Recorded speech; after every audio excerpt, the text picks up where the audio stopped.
Под слоганот "Штедиме заедно денес за да имаме утре", владата од денеска преку информативно-едукативни активности ќе ги мотивира граѓаните да штедат струја. Ќе презентира корисни информации како граѓаните поефикасно да ја користат електричната енергија и на тој начин да штедат. Според некои експертски анализи, наведе портпаролот на владата Душко Арсовски, доколку се почитуваат овие и други препораки, може да се заштеди струја и до 50%.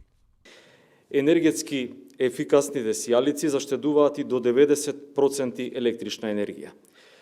Одржувањето на температурата на 22 степена наместо на 25 степени заштедува до 10% електрична енергија. Краткото туширање заштедува вода, струја и пари на вашата сметка.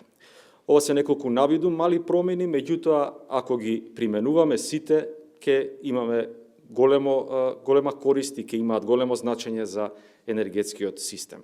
Според некои експертски анализи, доколку се почитуваат овие и други препораки, може да се заштеди електрична енергија и до 50%. Инок енергетскиот биланс за производство на струја во ЕСМ покажува дека вчера потребите на домакинствата и на малите потрошувачи се задоволни со домашно производство. Владата донесе план за штедење со конкретни насоки за сите органи на државната управа, а за штедата на државните институции што почна да го применуваат планот од 1 септември, како што беше објавено, изнесува 20%.